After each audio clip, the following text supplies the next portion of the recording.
Howdy, folks. I'm the Queen of Hearts. I'm Alice. And off with her head. Sorry, Alice. Nothing personal, just business. You're all just a deck of cards. Or something, I forget. You're all just a bunch of cards. That's it. Oh, and folks, by the magic of editing, I'm here to tell you that we have a live stream this Friday. So for more details on that, please see the end of the video. Alright, folks, our first pretty awesome letter is titled, "Am I a jerk for not telling my brother my girlfriend plays tennis?"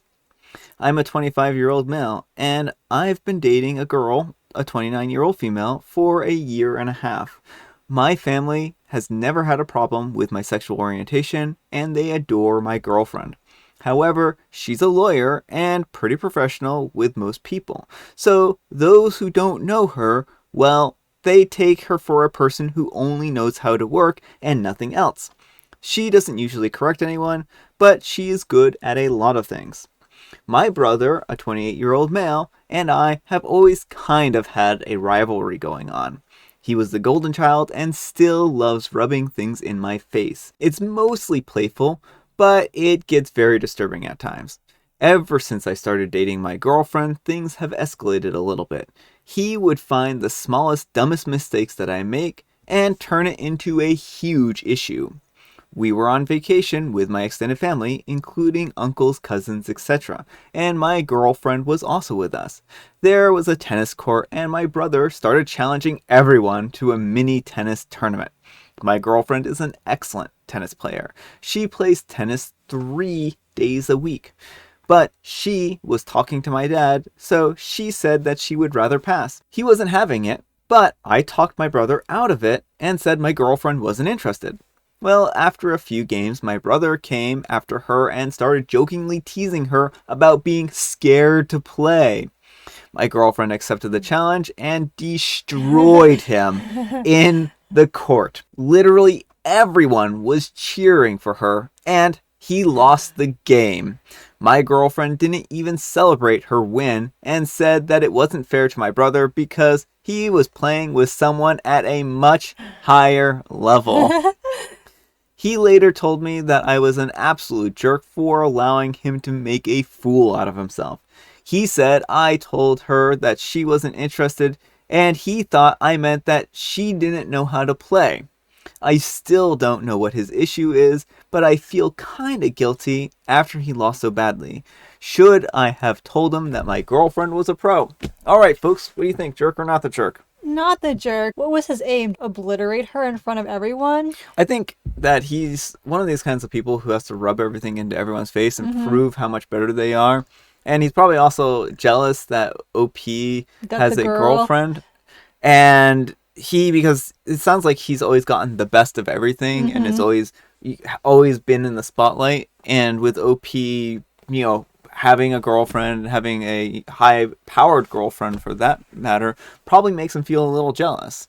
So I don't know if he has a crush on her and was expecting to kind of like make her woo him. Swoon. Yeah. Oh, you obliterated me. I'm so swooning now. Like, that's. No, but whatever his motive is, he wasn't doing this out of a desire for a mutually enjoyable game. Yeah. He wanted to obliterate her. Yeah. That's really what it boils down to. He wanted to be the top dog, so to speak, and he got crushed. He deserves to be shown up. Like, he's the kind of person who needs someone to put his ego in check, and Yeah. I'm glad your girlfriend did. Yeah, I'm glad she did as well. So anyhow, take care and good luck. And what's my passport 73 says, "Not the jerk, that must have been a joy to watch. Did you get any video?" And OP replies, "Absolutely, it is funny to be honest. He was breathless by the end of the game, and my girlfriend was like taking a walk in the park. The cheering in the background also was a lovely touch." And Noodle says, "I don't think you could have made this funnier if you had tried." And OP replies, "Well, my girlfriend didn't celebrate her win in the end because she said it wasn't fair to my brother and he was playing with someone on a whole different level than himself." It's good. It's great. I love it. Spelled with N-L-U-V. Alright, folks, our next letter is titled, "Am I a jerk for making my husband and children prove they can take care of a dog without my help?" Before we got married and had kids, my husband and I agreed that all big decisions require 2 yeses or 1 no votes. Well, our oldest kids and my husband want a dog. I do not. I have heard too many horror stories about a family getting a pet and then the person who did not want it being stuck caring for it. I finally agreed on 3 conditions. 1 smaller than 60 pounds. We do not need a Mastiff. 2, a non-sheddy dog. None of us are allergic. I just don't want the extra work. And 3, for 60 days in a row, they had to do all of the collecting of the garbage from all of the trash cans in the house and put it into a big garbage bin. That was to make sure that they would remember to feed the dog every day. And for 60 days, all 3 of them had to go for 1-mile walks twice a day with a GPS route tracker active. If they missed a day, then they had to start over. The longest that they've made it was 2 weeks. My parents called me up and said that I was being ridiculous and petty. I 100% agreed with them. But since they always sided with the kids, I was ready for them. I sent them a link to a dog walking service in my area. It is a very reasonable price place. I said that if they wanted a say in the dog decision, they had to agree to set up an account with that company and that I could call the company for help whenever their precious perfect grandchildren and son-in-law forgot to take the dog for a walk. They said that I was being a jerk and that they had a right to their opinion. I agreed that they did, but unless they were willing to pay to include their opinion in the decision, it did not matter. My husband has finally seen that the kids aren't responsible enough to have a dog. Great. He said that we need to tell them. And I said that we was one too many people. I wasn't the one who sided with them when I had said that I knew they weren't ready. He thinks that I'm being a jerk. No one has called me a jerk, but that's only because they say it in much more polite terms. All right, folks, what do you think? Jerk or not the jerk? Not the jerk. I mean, I'm really happy that OP is standing up for herself and not ending up like all the other people we see on Reddit who are like, I'm now taking care of the pet I never wanted. Yeah. Like, I think it's reasonable to make them prove in advance that they are mature enough to take care of an animal. Oh, for sure, for sure. This, I think, was a good way of showing that they needed to have responsibility, because once you get a pet, it's too late to prove that responsibility. So she's doing a good job at making sure that they are going to be responsible enough. And 60 days is really not that long of a period of time.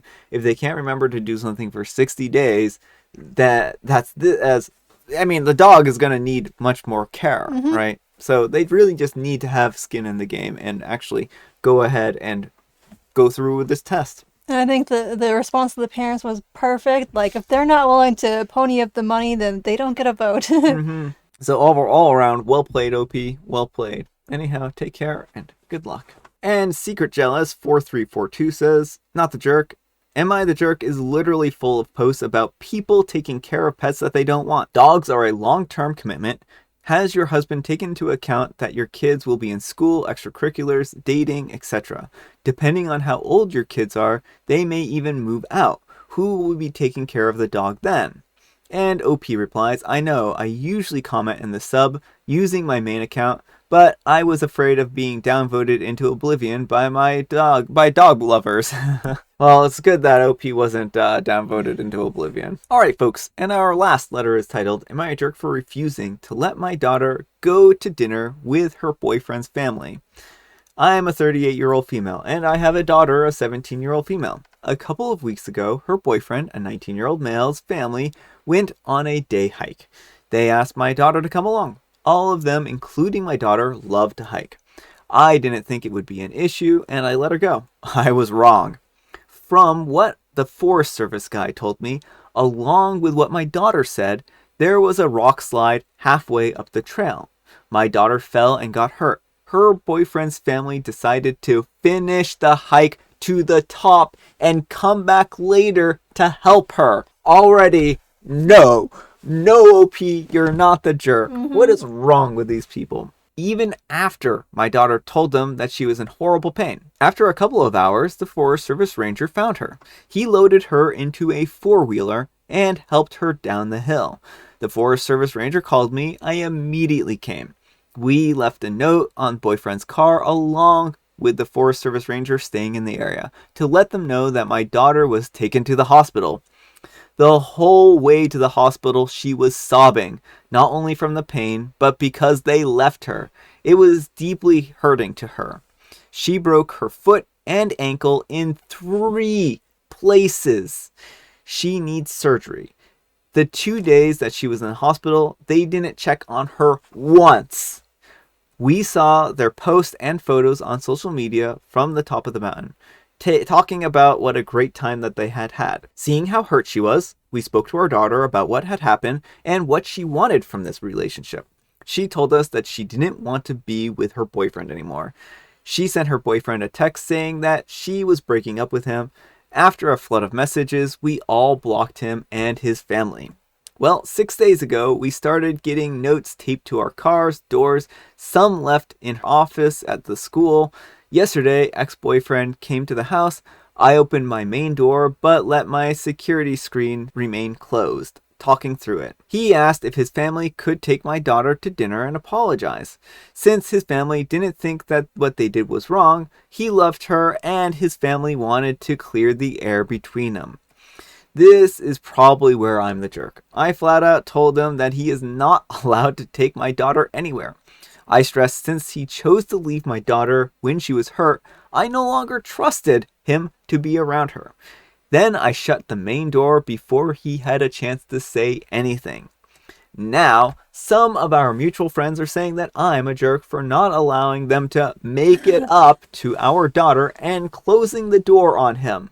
Am I allowing my mama bear judgment of this 19-year-old cloud the right thing to do here? Am I the jerk? All right, folks, what do you think? Jerk or not the jerk? Not the jerk. This guy literally left your daughter stranded on a mountain with a broken ankle. He is not trustworthy. What I want to know, I have a lot of questions here. What I want to know is, what is wrong with you people? I know. Like, the thing, I think the most baffling thing is, like, there were multiples people who thought the right course of action was to leave a 17-year-old girl stranded with a broken ankle on a mountain so they could finish their hike. What is wrong with these people? I'm going to reiterate that question probably a few more times because I just still am in disbelief that people like this could actually exist. You don't abandon somebody who's hurt. That's like, isn't that hiking like 101? Hiking 101. You get them help. You bring them to safety. And the fact that they were like, oh, la-di-da-di-da, I know she just fell. She might be seriously hurt, but we're going to finish this hike anyways. Right, he's like, oh, I love her so much. If you loved her, you would have given up on your hike and taken her to get help. Well, he loves her, but he loves hiking more, clearly. Like, there's a mismatch of priorities if you're abandoning your partner to finish a hike. What is wrong with you people? That's all I want to know. Mm-hmm. No, OP, you're not wrong at all. I wouldn't trust these people with a pet rock, to be quite honest. They have shown that you cannot count on them in an emergency. Mm-hmm. Like, there's nothing trustworthy about this guy, and it sounds like the daughter's done with him too, so... Yeah, he's 19. He is still a time to mature and grow up, and this is something that he can recover from, and hopefully this is a valuable life lesson to, not abandon people when they're hurt, basic human decency, but his parents might be a lost cause, and I still don't trust them around any... How did he make it to adulthood? That's what I want to know. Maybe I'm being overly harsh on these people, but I don't think so. Let me know what you folks think. Am I being too harsh on these people, or am I not being harsh enough? Well, what baffles my mind even more is that they're mutual friends. Like, what story have your mutual friends heard that they think, oh, you just need to give him another chance? Like... Yeah, no. Your mutual friends also, what's wrong with them? Anyhow, OP, take care and have them stay away from your daughter. Mm-hmm. Next thing you know, they'll have a car accident, and then they'll be like, oh, we need to get to the restaurant anyways. We'll just let you pull yourself out of the wreckage. Anyhow, take care. Good luck. My gray angel says, not the jerk. Pity he didn't love her enough to not desert her, a vulnerable, injured teenager in the middle of nowhere for hours, totally unable to seek help for herself, scared and severe pain. He got away lightly. Yeah, exactly. And OP replies, this is what my husband said. My husband pointed out that the ex came when he knew that my husband would be at work. All right, folks, it is tea time. Grab your beverages of choice. I have some tea right here, and Amber, she has 2 jokes for us. Well, first is from the joke book. Why couldn't the pirate learn the alphabet? Well, the pirate couldn't learn the alphabet, and it's actually kind of a sad story. And let me tell you about the pirate. We'll call him Bill. Bill the pirate. He was orphaned at a very young age. And the reason why he was orphaned was because there was not a very nice guy who took advantage of his mother. And basically, he left the mother with the gambling rears and all kinds of terrible things. And so, essentially, she died destitute. And so, the poor pirate Bill, he didn't have any money to go to school, and he didn't have any money to succeed. So what did he do? He joined the Buccaneers in hunt for the man who destroyed his mother. And years after years, he didn't spend any time wasting his time on the alphabet. No, he spent his time on revenge, hunting down the man who ruined his life, until one day he found him. He found him in port. And, well, folks, this is a YouTube-friendly channel, so I won't tell you how it ends. But you can use your imagination. Bill didn't learn his alphabet, but he did learn revenge. Because he was always lost at sea. It's actually pretty good. I thought it was going to have something to do with R. And then we have a joke from Morgan. I'm going to see if I can remember it. Where do typists go for drinks? Where do typists go for drinks? The space bar. It's a pretty good joke. Thank you, Morgan. That's a lovely joke there. And I have Earl Grey. No, you don't. I don't have Earl Grey. Make a mint. I got so confused. I've had Earl Grey for like days. See, Brian was trying to fool you all. You're lucky that I'm here to tell you the truth, so he can't get away with his lies. Exactly. I'm a terrible person. I'm always lying to you. Terrible. All right, folks, that's all the time we have for today. Folks, I keep forgetting to make this announcement, and I need to put this announcement at the beginning of the slides too. So I'll use some magic to do that. But we have a live stream this Friday, so we hope to see you there. Amber, what's the moral? Pick a story. I'm going to go with story 3. I think a great moral is do not leave injured parties stranded when you're hiking. Yeah, I can get behind that moral. I think that's a pretty good one. Thanks so much for watching, and we will see you all tomorrow. Bye.